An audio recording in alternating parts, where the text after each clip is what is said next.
Bienvenidas y bienvenidos a un nuevo episodio de Discapacidad 101. En el segmento del programa Somos Más que Medicina de la Facultad de Medicina de la Universidad de San Carlos de Guatemala. Hoy abordaremos un tema fundamental, cuáles las políticas de atención a la población con discapacidad en la Universidad de San Carlos de Guatemala. La universidad ha implementado estas políticas y acciones para atender e incluir a las personas con discapacidad en su comunidad educativa. En el año 2014, el Consejo Superior Universitario aprobó la Política de Atención a la Población con Discapacidad, que establece lineamientos para garantizar el acceso y la participación plena del colectivo de personas con discapacidad en la educación superior. Esta política se fundamenta en principios como la no discriminación, la igualdad de oportunidades, el respeto por la diversidad, y sus objetivos incluyen fortalecer medidas de inclusión en docencia, investigación y extensión, promover el acceso a la igualdad en condiciones y asegurar la accesibilidad en la infraestructura universitaria mediante el diseño universal. Para llevar a cabo estas políticas a la práctica, la USAC ha desarrollado guías de inclusión que orientan a la comunidad universitaria sobre cómo facilitar la participación de estudiantes con discapacidad. Estas guías abordan aspectos como adecuaciones curriculares, uso de tecnologías de apoyo y estrategias de sensibilización. Además, la universidad ha organizado cátedras, foros para fomentar el diálogo de prácticas inclusivas y compartir experiencias en la atención a personas con discapacidad. Por ejemplo, en agosto del 2014 se inició una cátedra específica sobre estas políticas y en octubre del mismo año se llevó a cabo un congreso enfocado a prácticas inclusivas. Hay una unidad específica en el tema de discapacidad que es la unidad de bienestar estudiantil, y esta unidad ha llevado a cabo capacitaciones de catedráticos en las cuales yo mismo he participado, brindando la experiencia como persona con discapacidad. En cuanto a la infraestructura, se han realizado mejoras como la construcción de rampas, baños accesibles y la instalación de bandas portátiles para facilitar la movilidad. Sin embargo, aún existen desafíos importantes como el uso inadecuado de estas instalaciones por parte de otros miembros de la misma comunidad universitaria. En resumen, la universidad ha avanzado en la implementación de políticas y acciones para la inclusión de personas con discapacidad, pero todavía existen áreas de mejora y desafíos que requieren atención y compromiso continuo por parte de toda la comunidad universitaria. Como lo mencioné, las políticas fueron aprobadas en el año 2014 por el Consejo Superior Universitario con grandes promesas: inclusión, accesibilidad, formación docente y adecuaciones en la infraestructura para estudiantes y docentes con discapacidad. Sin embargo, 11 años después, cabe preguntarnos, ¿se han cumplido efectivamente estas políticas o se han quedado solo en buenas intenciones plasmadas en papel con avances concretos, pero apenas perceptible?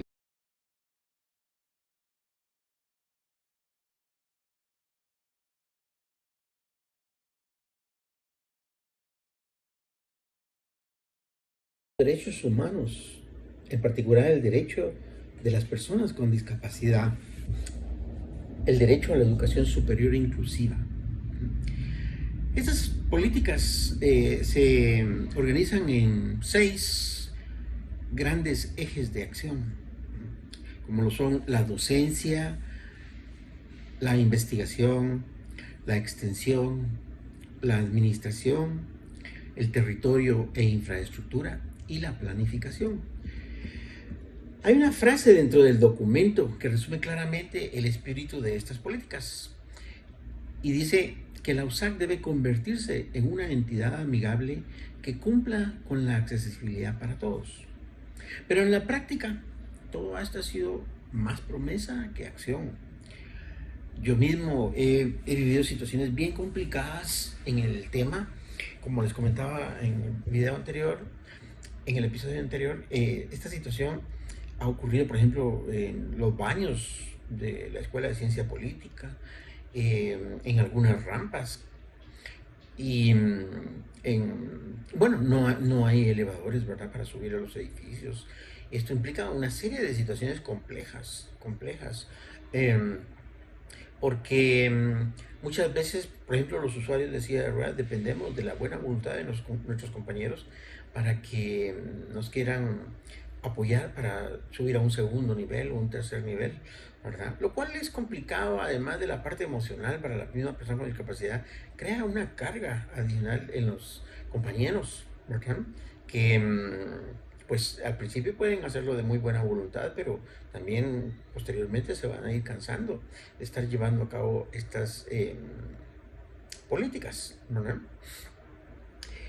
Un tema importante de platicar es que estas políticas no son coercitivas y no existe un mecanismo que exija su cumplimiento.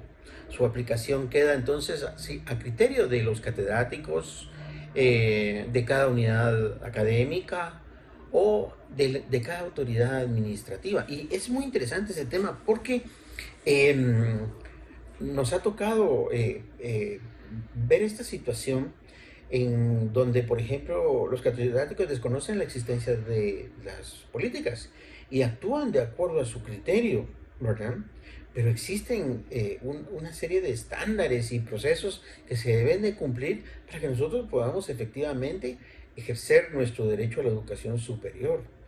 Entonces, siempre implica un proceso adicional de parte nuestro, de las personas con discapacidad, de los estudiantes con discapacidad, para que la universidad reconozca efectivamente em, nuestro derecho y se cumpla, ¿verdad? Em, pero yo recuerdo que, por ejemplo, nosotros participamos como Asociación de Estudiantes con Discapacidad, ACEDIS, en reuniones del Consejo Superior Universitario y planteamos en varias oportunidades situaciones muy concretas que habían de estudiantes que estaban enfrentando situaciones tan complicadas y tan difíciles de atender y sin embargo no hubo una acción concreta. Eh, Aunque sí se emitían algunos memorándums y se hacían algunas gestiones, pero no tenían el peso suficiente. Por ejemplo, está el caso de una compañera. Ella tuvo al momento de su nacimiento un accidente, no recuerdo el nombre exacto de esta situación, pero a ella le faltó oxígeno al momento de nacer, ¿verdad? Eso le causó una disfunción, por ejemplo, para el habla. Ella completó su pensum, lo cerró, pero faltaba un requisito y era precisamente el idioma inglés. Ella no podía pronunciar correctamente, ¿sí? Inclusive en español tenía conflicto para entendérsele, ¿verdad? Y debido a que ella no podía pronunciar adecuadamente en inglés, no le autorizaban ese requisito para que pudiera graduarse. Son contradicciones que uno se pone a pensar, es increíble, ¿verdad? Porque al final esto le afectaba mucho a ella, porque ella tenía opciones de conseguir trabajo como profesional, pero no se lo entregaban porque requerían su título y ella no podía obtener el título un requisito que realmente la universidad podía haber salvado, ¿verdad? En el caso de la infraestructura universitaria, pues ustedes, los que conocen el campus central al menos, podrán ver que hay unas barreras que se ponen para que las motos no circulen, pero esas barreras muchas veces tampoco nos permiten a nosotros, los usuarios de silla de ruedas, poder circular efectivamente, ¿verdad? Entonces, si bien tal vez la intención es buena, en la práctica nos afecta, nos causa conflicto. Nosotros, las personas con discapacidad, los estudiantes con discapacidad, ¿verdad? Otro aspecto importante es los materiales educativos y las plataformas virtuales, las cuales rara vez son accesibles para los estudiantes con discapacidades cognitivas, con discapacidad, perdón, visual, etcétera, ¿verdad? Por otro lado, en el tiempo que se gestionó las políticas, también se hablaba de tecnologías, pero fueron promesas, ¿verdad? como computadoras adaptadas o libros hablados, que no se han efectuado, implementado, perdón, de mejor manera. Recuerdo el caso también de una compañera que es ciega, está estudiando Derecho, y le pidieron que tenía que leer el libro de Introducción a la Filosofía de Hegel. Tratamos de apoyarla. Inclusive le hicimos en una reunión que estábamos logrando de una asociación que queríamos conformar a nivel centroamericano de personas con discapacidad, y planteamos la posibilidad de que una universidad en El Salvador y en Honduras nos pudieran ayudar en ese tema, y nos lo logramos. Al final ella no pudo leer el documento porque el documento no se podía convertir a formato accesible. A pesar de que muchas personas decían, sí, eso se puede lograr, y etcétera, etcétera, pero no se pudo hacer esos materiales accesibles, ¿verdad? Entonces, este tema no es solo cuestión de ética o de buena voluntad, es una obligación legal y constitucional, y la universidad debería de cumplirla, ¿verdad? La Constitución de Guatemala, la Constitución Política de Guatemala establece como prioridad nacional la atención y el desarrollo de las personas con discapacidad, ¿verdad? Y la Convención sobre los Derechos de las Personas con Discapacidad, que fue ratificada en el Decreto Legislativo 59 de 2008, exige que se garantice el acceso a la educación inclusiva en todos los niveles, ¿sí?, incluida la educación superior, porque es precisamente esa educación la que nos permite desarrollar el capital humano y acceder al mercado laboral, lograr la satisfacción de alcanzar un título universitario y ejercer una profesión. Hubo hace poco una reunión en la cual una persona me dijo, él representa una institución, y me dijo, aun cuando nosotros quisiéramos y pudiéramos dar plazas para personas con discapacidad, el problema sería que ustedes no llenan el perfil profesional que se requiere para esas plazas. Ok, ¿por qué razón las personas con discapacidad no podemos llenar ese perfil? Bueno, porque proviene desde el inicio de nuestra formación, de nuestra educación, que fue una educación deficitaria. Yo he sabido de experiencias, por ejemplo, en las cuales los niños que empiezan en el primero grado o algo por el estilo, primaria, los maestros lo que hacen es aislarlos, ¿verdad? Porque no tienen la metodología ni el conocimiento adecuado para esa educación. Entonces, todo eso se va acumulando, ¿verdad?, en una deficiente formación académica.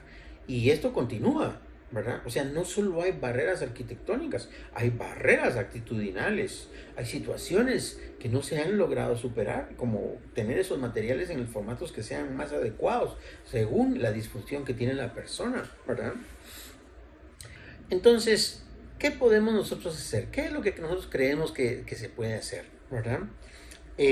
Como les indiqué, yo participé como presidente de la Asociación de Estudiantes con Discapacidad, y ahí tuvimos la oportunidad de ver varias situaciones que eran importantes compartirlas, pero que no lográbamos realmente que la universidad respondiera. O sea, es un proceso muy largo de estar pidiendo y exigiendo que las autoridades respeten nuestra situación y la consideren, o que los catedráticos tengan esa situación.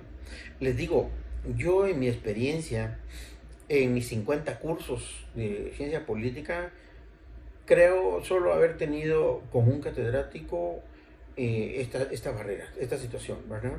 El resto fueron catedráticos muy empáticos, y también las autoridades de la escuela fueron muy empáticas igual, ¿verdad? Me favorecieron hasta la fecha.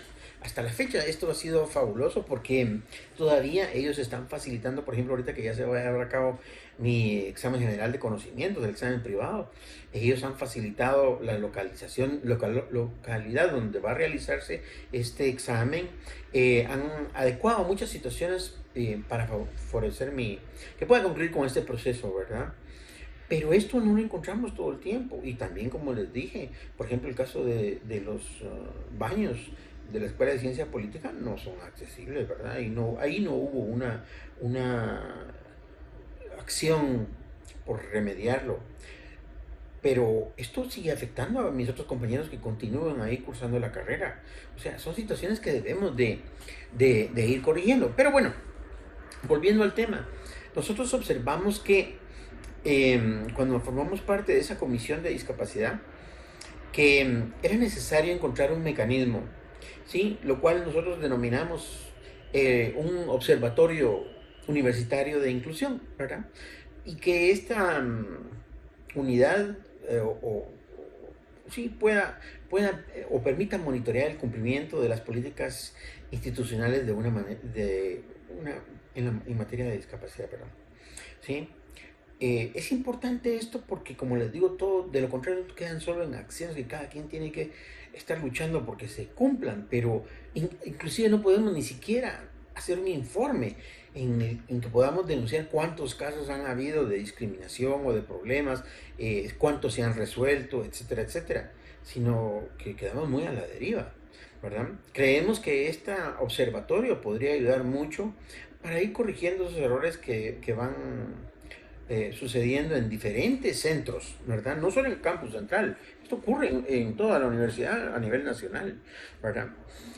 Otro aspecto importante es la reactivación de la Comisión de Discapacidad que estaba en el Consejo Superior Universitario, que en el pasado representaba a los estudiantes con discapacidad ante el Consejo Superior Universitario. Esta unidad es sumamente importante porque es la única manera en que nosotros podemos llevar esos problemas y que sean atendidos y que las instrucciones salgan del Consejo Superior Universitario, porque muchas veces tenemos que llegar hasta ese nivel para que un catedrático atienda o resuelva o un administrativo haga lo mismo, ¿verdad?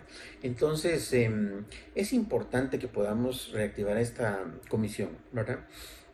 Otro aspecto que a nosotros nos parece conveniente es nombrar enlaces de discapacidad en cada unidad académica y que estos estén bajo la supervisión de una autoridad central universitaria.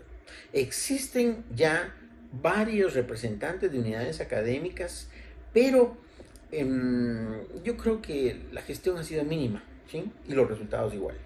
Entonces, pues tal vez sería de hacer un inventario de todas las unidades y quién es el representante y cómo está funcionando, porque al final en todas las unidades hay estudiantes con discapacidad, que es un dato que también nos cuesta obtener, cuántos estudiantes somos, en dónde estamos, etcétera. Es muy difícil conseguir esos datos a pesar de que ya tenemos tecnología, a pesar de que llenamos el formulario en donde identificamos nuestras disfunciones, etcétera, ¿verdad? Pero en el tema estadístico también estamos mal en la universidad, en el tema de discapacidad, ¿verdad? No podemos generar y producir e informar de cuántas personas con discapacidad efectivamente están teniendo acceso a la educación superior universitaria. Otro aspecto que nosotros consideramos importante es la contratación de intérpretes de lengua de señas, porque hay estudiantes que lo requieren. Yo comentaba en el video anterior, hay personas que pueden llegar a leer los labios, pero son pocas, ¿verdad? O sea, lo que tenemos que hacer es favorecer cómo el estudiante pueda absorber esa información que requiere, ¿verdad? También necesitamos crear mecanismos formales para que los estudiantes puedan solicitar los ajustes razonables. Existe un procedimiento dentro del bienestar estudiantil cuando se llena la ficha en la cual se pide que esos ajustes, pero al final, al momento de solicitar que se cumpla el ajuste, créanme, es que es complicado, porque inclusive muchos catedráticos ni siquiera reconocen la autoridad de esta unidad de bienestar estudiantil, ¿verdad? A mí me pasó, ¿verdad? Yo pedí favor en un proceso que me atendieran y me dijeron que quién lo autorizaba. Bueno, les mandé la nota y me dijeron, bueno, hacer todo un proceso y al final no reconocieron la autoridad de bienestar estudiantil para poder determinar esas causas. O sea, ese es otro aspecto que también nos falta mucho trabajar, ¿verdad? Otra situación también importante que valdría la pena considerar es la inclusión del tema de discapacidad en diferentes manifestaciones dentro del plan operativo anual, ¿sí? Que se encuentre incluido, que tenga un presupuesto específico de las diferentes acciones que pueda llevar a cabo las unidades académicas en la universidad y que éstas sean efectivamente validadas para que se comprendan el tema de discapacidad. hay un aspecto interesante. Yo vi una experiencia que me pareció muy positiva en Colombia, sí, en las municipalidades, porque ellos también tienen, al igual que nosotros, una ley de discapacidad que está armonizada con la convención, ¿verdad? Entonces, algo muy interesante es que cuando Contraloría de Cuentas llegaba a hacer auditoría a las municipalidades, ellos preguntaban si las municipalidades tenían un presupuesto específico para el tema de discapacidad o proyectos específicos para el tema. Y si no lo tenían, había un hallazgo, ¿sí? Era una manera de coaccionar para que las municipalidades fueran incluyendo dentro de sus programas y sus temas el tema de discapacidad. Entonces yo creo que situaciones así se podrían hacer. El problema es que en Guatemala creo que la Contraloría no tiene todavía una claridad respecto al tema. Y se los digo porque yo he vivido experiencias con ellos en los cuales ellos toman una postura muy formal, pero no entienden el tema de discapacidad, no entienden muchas situaciones que se pueden dar, ¿verdad? Entonces, creo que en ese tema todavía en Contraloría General de Cuentas nos falta mucho también, ¿ok? Bueno, las políticas existen, ¿verdad? Están escritas, fueron aprobadas y publicadas, pero sin voluntad política, ustedes saben, sin supervisión institucional y sin un presupuesto asignado, pues seguirán siendo letra muerta en la práctica, ¿verdad? Porque la inclusión no se logra con discursos, ¿verdad? Se construye con acciones concretas, ¿verdad?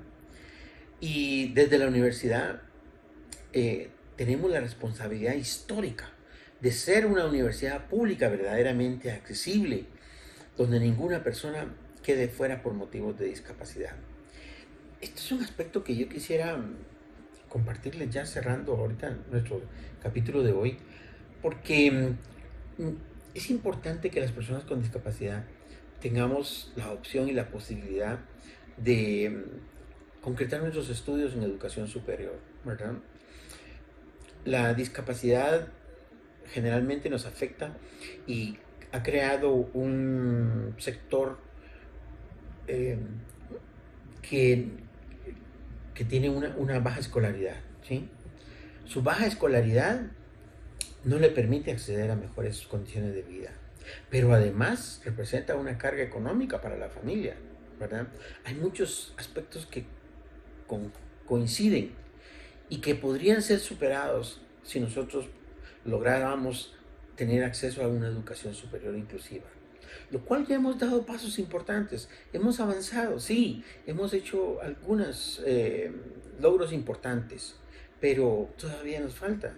Es importante que trabajemos sobre este tema y logremos concretar lo que está pendiente para que efectivamente podamos gozar del derecho a la educación en igualdad de condiciones, igual que el resto de compañeros. Gracias a todos por atender a este episodio de Discapacidad 101 y en los próximos capítulos vamos a estar viendo otros temas también relacionados a la educación superior.